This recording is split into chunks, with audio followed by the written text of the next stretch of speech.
Assalamualaikum warahmatullahi wabarakatuh. Waalaikumsalam warahmatullahi wabarakatuh. Hamdan wa syukran lillahi rabbil alamin. Salatan wa salaman ala nabiyyina wa rasulina Muhammad sallallahu alaihi wasallam wa ala alihi wa ashabihi ajmain. Amma ba'd.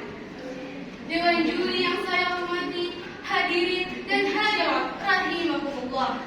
Pada kesempatan ini, saya akan menyampaikan kultum yang berjudul Meneladani Akhlak Rasulullah. Berbicara tentang akhlak, ada begitu banyak akhlak Rasulullah yang patut kita contoh dan teladani.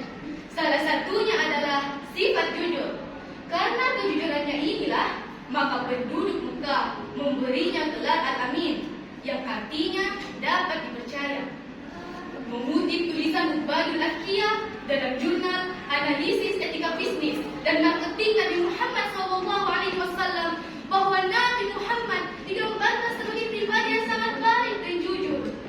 Beliau juga selalu mengatakan dengan jujur tentang barang yang dijualnya, termasuk tentang kejelekan dan kerusakan barang tersebut. Beliau juga selalu menepati janji dan mengantarkan barang dagangan sesuai dengan kualitas yang diminta pelanggan. Yang kedua yaitu sifat kasih sayang dan lemah lembut. Sebagaimana yang kita ketahui bahwa Rasulullah adalah seorang panglima perang.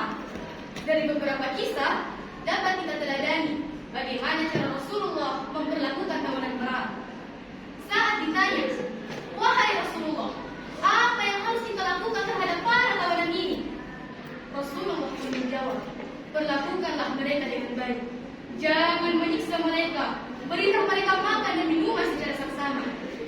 Bahkan sebelum berangkat perang pun Rasulullah selalu mengingatkan, "Dengan nama Allah di jalan Allah, perangilah orang-orang kafir kepada Allah. Tapi janganlah kalian berkhianat.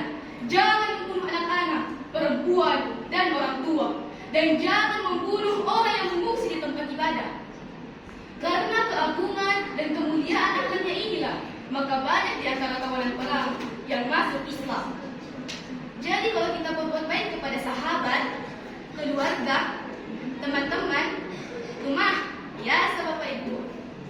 Tapi kalau kita mampu berbuat baik kepada orang yang memusuhi kita, menjahati kita, bahkan membenci kita, nah itu baru luar biasa. Rasulullah itu bukan cuma baik kepada sahabat, keluarga, dan umatnya, melainkan kepada musuh-musuhnya pun beliau tetap bersikap baik. Karena akhlak Nabi Muhammad SAW adalah Al-Quran itu sendiri.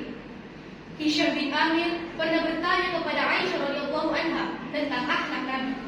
Aisyah menjawab, "Kana khuluquhul Quran," bahwa akhlak Nabi adalah Al-Quran. Hadis riwayat Muslim. Dengan keagungan akhlaknya, Nabi Muhammad SAW berhasil membangun tatanan kehidupan yang disebut masyarakat madani. Prestasi sebuah negara akan meningkat dengan meningkatnya akhlak bangsanya. Dan Rasulullah merupakan contoh tokoh yang sukses membangun umat manusia dengan keagungan akhlak dan budi pekerti yang agung. Maka tidak salah Allah Subhanahu wa taala menjustis memberi penilaian terhadap akhlak beliau yang disampaikan pada Al-Quran surah Al-Qalam ayat 4. Allah Subhanahu wa taala berfirman, "Wa innaka la'ala khuluqin 'azim," dan sesungguhnya engkau Muhammad benar-benar berbudi pekerti yang agung. Dewan juri yang saya hormati, hadirin dan hadirat rahimahullah. Dengan demikian, kita umat Islam sudah seharusnya mengikuti apa yang dicontohkan Nabi SAW dalam segala aspek kehidupan. Namun, kondisi saat ini, nilai manusia merosot ke titik zaman bawah yang diistilahkan dalam Al-Quran asfala safilin, serendah-rendahnya manusia.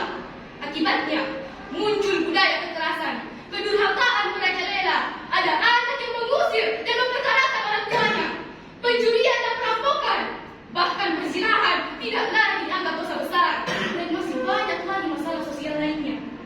Mengapa terjadi demikian? Karena iman yang lemah dan kurangnya akhlak. Jadi, bagi umat Islam sekarang tidak ada pilihan lain.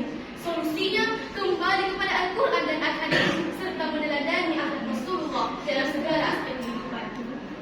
Allah Subhanahu wa taala memberikan kita peringatan, "Wa man a'rada an dzikri fa inna lahu ma'isyatan dhanka wa nahsyuruhu yaumal qiyamati a'ma." Barang siapa yang berpaling lain dari peringatanku yaitu Al-Quran, maka baginya kehidupan yang sempit. Dan di hari kiamat dia akan didatangkan dalam keadaan buta.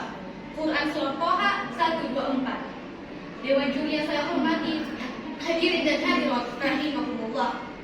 Maka dalam rangka membangun dan menyempurnakan akhlak inilah Nabi Muhammad SAW diutus oleh Allah ke bumi.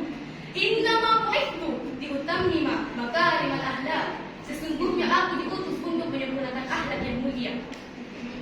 Jadi, kita boleh memilih profesi apa saja, tapi harus dengan diiringi akhlak. Seperti ilmuwan yang berakhlak, pedagang yang berakhlak, guru yang berakhlak, politikus yang berakhlak, serta pejabat-pejabat yang berakhlak. Karena apabila akhlak ini diabaikan, maka ia akan membawa malapetaka di alam ini. Marilah kita semua senantiasa mempelajari dan mengkaji sejarah kehidupan Rasulullah agar dapat memperoleh hikmah dan inspirasi dari beliau, manusia yang paling paripurna akhlaknya dalam menerapkan kandungan Al-Quran dalam kehidupan sehari-hari. Semoga kita semua mampu meneladani akhlak Rasulullah dalam berbagai aspek kehidupan. Amin, amin ya rabbal alamin. Demikian ceramah yang dapat saya sampaikan. Mohon maaf segala kekurangan.